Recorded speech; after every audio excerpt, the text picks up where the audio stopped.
Baik, terima kasih atas kesempatan diberikan. Perkenalkan, nama saya Sarian Priscilla Veronica dengan NIM 23024150 dari kelas 5 TI 6. Saat ini saya akan membahas materi mengenai metode Weighted Product atau WP dengan mata kuliah kecerdasan buatan. Baik, kita masuk pada pengertian Weighted Product. Metode Weighted Product atau WP adalah metode pengambilan keputusan multi kriteria yang menggunakan teknik perkalian antar nilai kriteria, di mana setiap nilai dipangkatkan dengan bobot sesuai tingkat kepentingannya. Bobot bernilai positif untuk kriteria benefit dan negatif untuk kriteria cost.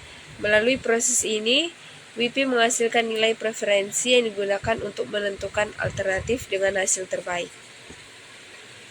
Selanjutnya, ciri-ciri utama metode WP yaitu yang pertama, menggunakan perkalian untuk menggabungkan nilai kriteria.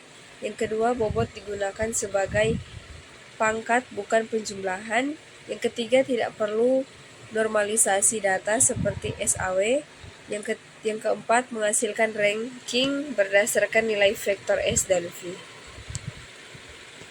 Nah, jenis-jenis kriteria dalam WP kriteria dibagi menjadi dua. Yang pertama benefit atau plus, semakin besar nilainya maka semakin baik. Yang kedua cost atau minus, semakin kecil nilainya maka semakin baik atau bobot akan menjadi negatif. Nah, rumus weighted product yang pertama menghitung nilai vektor S, yaitu S sub I sama dengan produk dari J sama dengan 1 sampai N X sub I pangkat W sub J. Yang kedua menghitung nilai preferensi V.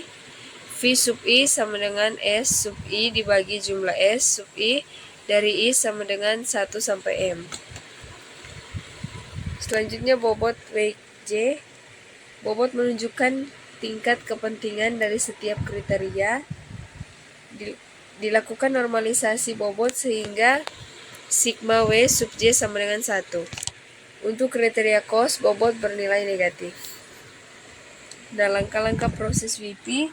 Yang pertama menentukan alternatif dan kriteria. Yang kedua menentukan bobot awal setiap kriteria. Yang ketiga menentukan jenis kriteria atau benefit cost. Yang keempat menentukan normalisasi bobot. Yang kelima menghitung vektor S untuk setiap alternatif. Yang keenam menghitung nilai V. Dan yang ketujuh menentukan alternatif dengan nilai V terbesar.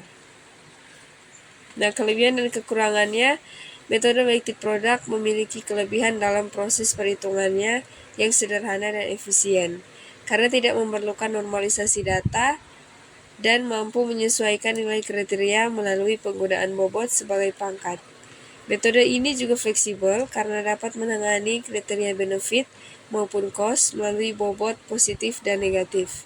Namun, WP memiliki beberapa kekurangan seperti sensitivitas yang tinggi terhadap perubahan bobot, sehingga perbedaan kecil dapat memengaruhi hasil. Nah, selain itu, metode ini tidak cocok untuk data bernilai 0 atau negatif, karena seluruh perhitungan berbasis perkalian dan pangkat. WP juga kurang optimal jika nilai kriteria memiliki rentang ekstrim, karena dapat menyebabkan hasil yang terlalu dipengaruhi oleh satu kriteria tertentu. Nah, kesimpulannya, secara keseluruhan, metode weighted product merupakan pendekatan yang efektif dalam menentukan alternatif terbaik berdasarkan beberapa kriteria dengan tingkat kepentingan berbeda. Dengan menggabungkan nilai kriteria melalui operasi perkalian dan pangkat bobot, WP mampu menghasilkan nilai preferensi yang jelas untuk proses perankingan. Meskipun memiliki beberapa batasan terutama terkait sensitivitas terhadap bobot dan ketidakcocokan untuk nilai 0 atau negatif. WP tetap menjadi salah satu metode yang banyak digunakan karena kesederhanaannya dan kemampuannya dalam menangani kriteria benefit dan cost secara bersamaan. Terima kasih atas perhatiannya. Terima kasih.